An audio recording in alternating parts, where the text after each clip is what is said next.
वॉशिंग्टनमध्ये काल रात्री आयोजित करण्यात आलेल्या व्हाईट हाऊस करस्पॉन्डंट डिनर दरम्यान राष्ट्राध्यक्ष डोनाल्ड ट्रम्प यांच्यावर झालेल्या हल्ल्याच्या प्रयत्नाने संपूर्ण जग हादरून गेले।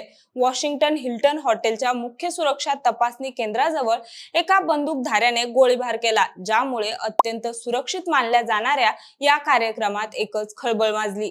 हा हल्ला नेमका कशामुळे करण्यात आला याबद्दल अद्याप कोणतीही स्पष्ट कबुली समोर आली नसली तरी प्राथमिक तपासात या हल्ल्याची सुई 31 वर्षीय कोल थॉमस ॲलन नावाच्या संशयिताकडे वळली असून त्याला सुरक्षा रक्षक दलांनी तातडीने ताब्यात घेतलंय। पण मंडळी, इथे प्रश्न असा पडतो की इतकी सुरक्षा असूनही ट्रम्प यांच्यावर हल्ला कोणी केला असावा?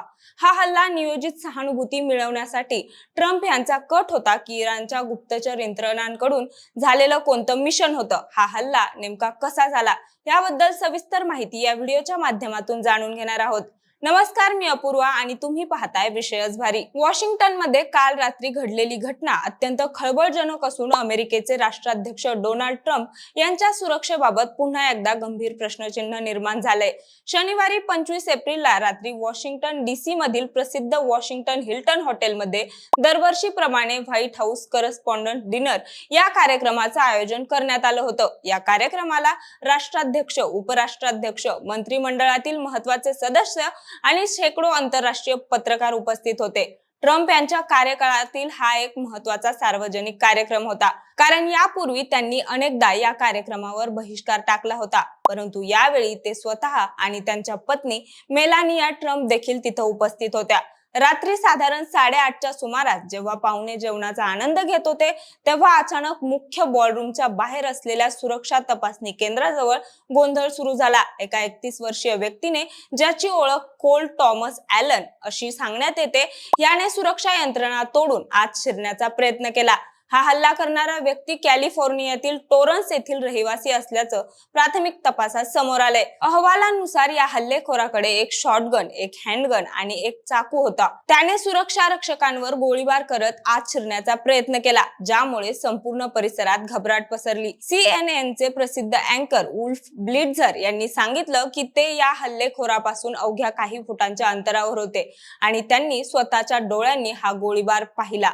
या हल्ल्याचा नेमका उद्देश काय होता हे अद्याप स्पष्ट झालेलं नाही, परंतु पोलिसांनी त्याला एका लोन वुल्फ म्हणजेच अनोळखी एकाकी हल्ल्याचा प्रयत्न म्हटलं आहे। तपास यंत्रणा सध्या या व्यक्तीच्या सोशल मीडिया पोस्ट आणि मागील पार्श्वभूमीचा तपास करत आहेत आणि त्यासोबतच ही व्यक्ती व्यवस्थेच्या विरोधात संतापलेली असावी असा अंदाज वर्तवला जातोय। पोलिसांनी तात्काळ कारवाई करत या हल्लेखोराला घटनास्थळीच पकडलं। या झटापटीत सिक्रेट सर्व्हिस विभागाच्या एका अधिकाऱ्याला गोळी लागली, परंतु त्याने बुलेट प्रूफ जॅकेट घातलेलं असल्याने त्याचा जीव वाचला। त्यानंतर पोलिसांनी हल्लेखोराला ताब्यात घेऊन स्थानिक रुग्णालयात तपासणीसाठी नेलं असून त्याची अधिक चौकशी सुरू आहे। मंडळी, ज्या क्षणी गोळीबाराचा आवाज आला त्या क्षणी सिक्रेट सर्व्हिसचे एजंट अत्यंत वेगाने सक्रिय झाले। त्यांनी काही वेळातच डोनाल्ड ट्रम्प आणि मेलानिया ट्रम्प यांच्या भोवती वेढा घातला आणि त्यांना सुरक्षितपणे स्टेजवरून खाली उतरवून एका सुरक्षित ठिकाणी नेलं। केवळ ट्रम्पच नाही तर उपराष्ट्राध्यक्ष JD व्हान्स आणि मंत्रिमंडळातील इतर महत्त्वाचे सदस्य जसे की आरोग्य सचिव रॉबर्ट केनेडी, FBI संचालक काश पटेल आणि EPA प्रशासक ली झेल्डिन यांनीही पोलिसांनी तात्काळ सुरक्षित ठिकाणी हलवलं। त्या ठिकाणी असलेल्या बॉलरूम मधील दृश्य अत्यंत भीषण होतं। अनेक पत्रकार आणि पाहुणे स्वतःचा जीव वाचवण्यासाठी टेबलाखाली लपले होते। सुरक्षा रक्षकांनी अवघ्या काही मिनिटात संपूर्ण हॉटेलला वेढा घातला आणि कोणालाही बाहेर जाण्यास किंवा आत येण्यास बंदी घातली। पोलिसांनी केलेल्या या यशस्वी कारवाईमुळे कोणताही मोठा जीवितहानीचा प्रसंग ओढावला नाही। ट्रम्प यांनी नंतर व्हाईट हाऊस मध्ये घेतलेल्या पत्रकार परिषदेत सिक्रेट सर्व्हिसच्या धाडसाचं कौतुक केलं। त्यांनी सांगितलं की त्यांच्या एका सहकार्याला अतिशय जवळून गोळी लागली होती, परंतु त्याच्या जॅकेटमुळे तो वाचला। ही घटना लोकशाही आणि अभिव्यक्ती स्वातंत्र्यावर हल्ला असल्याचं वर्णन केलं जात आहे, कारण हा कार्यक्रम पत्रकारितेच्या सन्मानासाठी आयोजित केला गेला होता। सध्या संपूर्ण वॉशिंग्टनमध्ये कडक सुरक्षा व्यवस्था तैनात करण्यात आली असून या हल्ल्यामागे इतर कोणाचे षडयंत्र आहे का याचा कसून शोध घेतला जातोय। तर त्यांच्याच विरोधकांकडून हा हल्ला ट्रम्प यांचा नियोजित कट होता यावरून काही प्रश्न उपस्थित केले जात आहेत। मात्र या विषयाचा सखोल अभ्यास केल्यास समजून येतंय की ट्रम्प यांनी 2024च्या निवडणुकीत सहानुभूती मिळवण्यासाठी किंवा शांततेचा नोबेल पुरस्कार मिळवण्याच्या हेतूने स्वतःवर हल्ला घडवून आणला असावा, असा दावा त्यांच्या विरोधकांनी त्यावेळेस केला होता.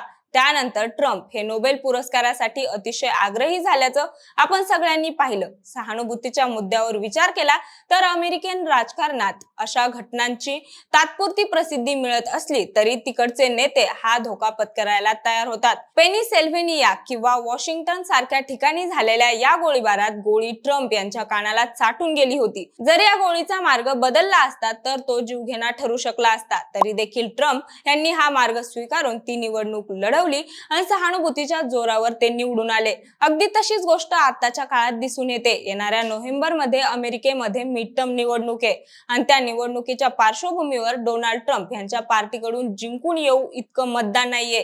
याचं कारण म्हणजे अमेरिका आणि इराण मधील युद्ध परिस्थिती. या युद्धामुळे अमेरिकेमधील लोकांमध्ये ट्रम्प यांच्या विरोधात असंतोष आहे. त्यामुळे डोनाल्ड ट्रम्प हे एका दगडात दोन पक्षी मारण्याचा डाव साधताना दिसून येत आहेत. त्यासोबतच यापूर्वीही त्यांच्यावर असे हल्ले झाले होते, परंतु प्रत्येक वेळी सुरक्षा यंत्रणांनी ते हाणून पाडले होते. तरी देखील डोनाल्ड ट्रम्प अशा पद्धतीची ऍक्शन घेताना दिसून येत आहेत. जर आपण इराण अमेरिका युद्धाचा विचार केला तर दोन्ही देशांमध्ये वाटाघाटीची बैठक सुरू आहेत. त्यासोबतच अमेरिकेच्या गुप्तचर संस्थांनी आधीच ट्रम्प यांच्या जीवाला इराणकडून धोका असल्याचे इशारे दिले आहेत. तर खामेनी यांच्या हत्येचा बदला घेण्यासाठी इराणकडून अशा हालचाली सुरू होऊ शकतात असे वृत्त सातत्याने होत आहे. तरी देखील डोनाल्ड ट्रम्प यांनी ही डिनर पार्टी आयोजित का केली असा प्रश्न आता विरोधकांना पडू लागलाय. त्यामुळे हा हल्ला डोनाल्ड ट्रम्प यांच्या नियोजित स्वतः विरुद्ध कट असू शकतो. बाकी मंडळी, तुम्हाला या हल्ल्यामधून काय जाणून येतंय? डोनाल्ड ट्रम्प यांनी स्वतःहून हा हल्ला घडवून आणला असेल का, हे आम्हाला कमेंट मध्ये नक्की सांगा आणि सोबतच आपल्या विशेष वारीच्या YouTube चॅनलला सबस्क्राईब करायला विसरू नका. धन्यवाद.